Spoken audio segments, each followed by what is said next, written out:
Studio میں مجھے join کر رہے ہیں سابق وزیر اعظم ہیں، سربراہ ہیں اپنی پارٹی کے شاہد خاقان عباسی صاحب مجھے پروگرام میں جوائن کر رہے ہیں. بہت شکریہ. السلام علیکم سر. سب سے پہلے تو عوام پاکستان پارٹی کے سربراہ ہیں شاہد خاقان عباسی صاحب. سر مجھے یہ بتائیے 26ویں آئینی ترمیم بالآخر 15 ستمبر سے ہوتے ہوتے آج 20 تاریخ پر ہم بیٹھے ہوئے ہیں اور یہ منظور ہونے کے آلموسٹ پروسیس کو مکمل کر چکی ہے کیونکہ اب یہ قومی اسمبلی میں معاملہ جا رہا ہے. بطور سابق وزیر اعظم اور ایک سیاسی جماعت کے سربراہ کے طور پر عباسی صاحب کیسے دیکھ رہے ہیں آپ اسے؟ یہ معاملہ پہلے دن سے بدنیتی پہ مبنی تھا. کوشش یہ تھی کہ جو جوڈیشری ہے اس کو ایگزیکٹو اور پارلیمنٹ کے تابع کر دیا جائے.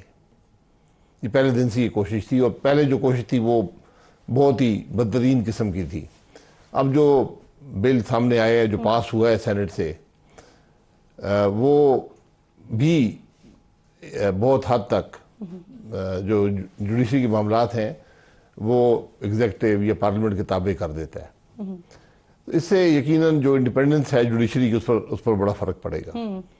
آپ ججوں کے سلیکشن پروسیس دیکھ لیں کہ اس کے اندر 2 لوگ ہیں جو ججز کوئی کے سامنے پیش ہوتے ہیں جس میں اٹارنی جنرل ہے پاکستان کے اور فیڈرل لا منسٹر ہے.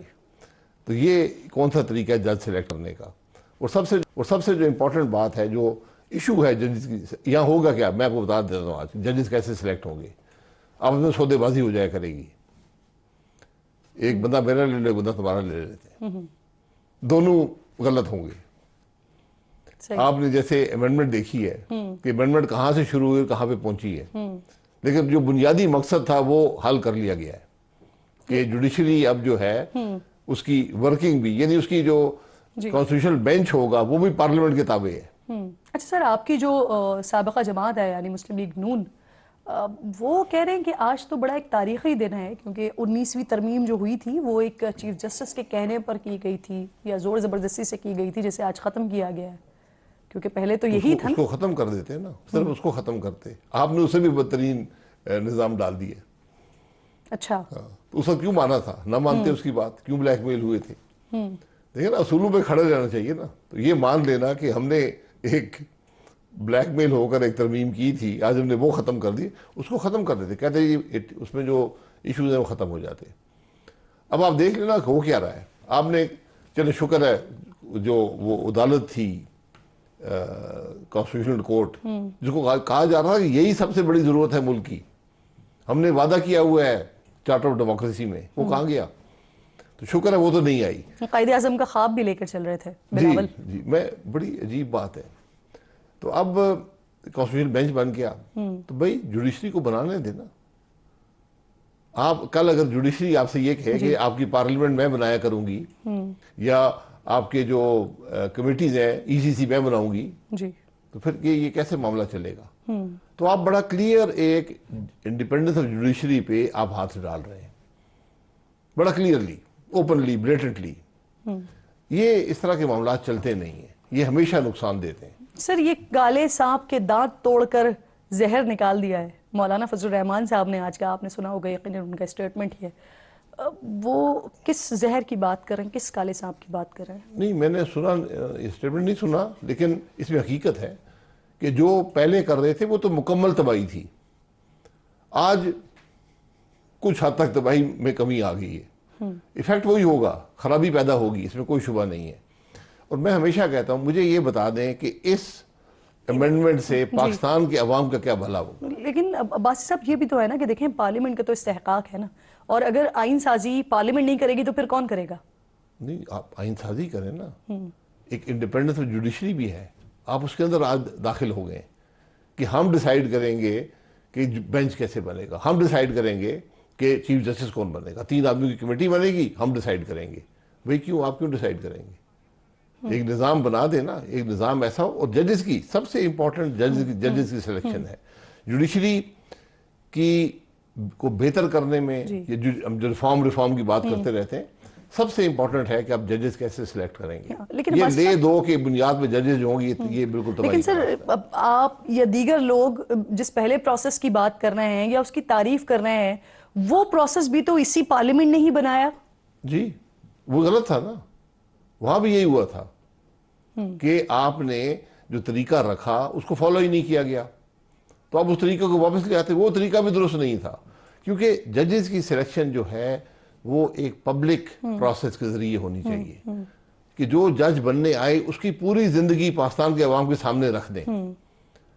اس نظام کے اندر بھی یہ ممکن ہے۔ لیکن سر یہ جو پروسیس ہے، اب آپ اٹارنی جنرل کی بات کریں، وزیر قانون کی بات کریں، تو سر پہلے بھی تو اٹارنی جنرل اور وزیر قانون ججز کے چناؤ میں شامل ہوتے تھے۔ میں یہ کہتا ہوں غلط تھا نا، وہ بھی اس سے سیکھ لیتے کہ وہ غلط طریقہ تھا۔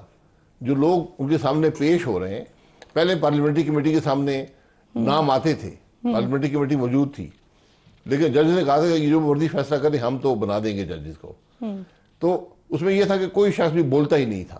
چلیں شاہد خاقان عباسی صاحب اگر ہوتے اسمبلی میں اور آپ اپنی تجاویز دیتے، آپ کی کیا تجاویز ہوتی سر؟ جی میں مکمل طور پہ حل کیا ہے اس کا؟ جی میں مکمل طور پہ پارلیمنٹ کو جوڈیشری کی ورکنگ سے باہر رکھتا، اس کا نظام کچھ اور ہوتا۔ سلیکشن آف ججز جو ہے وہ بالکل پارلیمنٹ کی کمیٹی کرے، اس کے اندر آپ لیکن ایک پبلک پروسیس کے ذریعے کرے، کہ جو جج بننے آئے ایک پبلک ہیئرنگ ہو، اس کی پارلیمنٹ کی کمیٹی کرے، جس طرح امریکہ میں ہوتا ہے، دیگر کچھ ممالک میں ہوتا ہے، تاکہ آپ کو اس شخص کے بارے میں پتہ لگ جائے یہ آدمی ہے کون۔ کیونکہ جو جج بننے آتا ہے اس کا کوئی اور پروسیس نہیں ہے، آپ کسی کو گھر سے بلا کر اس کو آپ جج بنا سکتے ہیں کہ یہ کمیٹی کے پاس یہ حق آپ نے دے دی ہے، ایک منیمم کوالیفیکیشن ہے، آپ گھر سے بلا کر اس کو بنا دیں۔ اس کی کیا صلاحیت ہے، کیا اس کی انٹیگریٹی ہے، کیا اس کی کیپیبلٹی ہے، یہ کسی کو پتہ نہیں ہے۔ تو اس لیے یہ بڑا ضروری ہے، کیونکہ جج جو آئے گا وہ 20 سال 15 سال 10 سال ایک لمبا عرصہ وہاں پر جج رہے گا، وہ ایلیویٹ بھی ہو سکتا ہے سپریم کورٹ میں جانے کے لیے، چیف جسٹس بھی بن سکتا ہے۔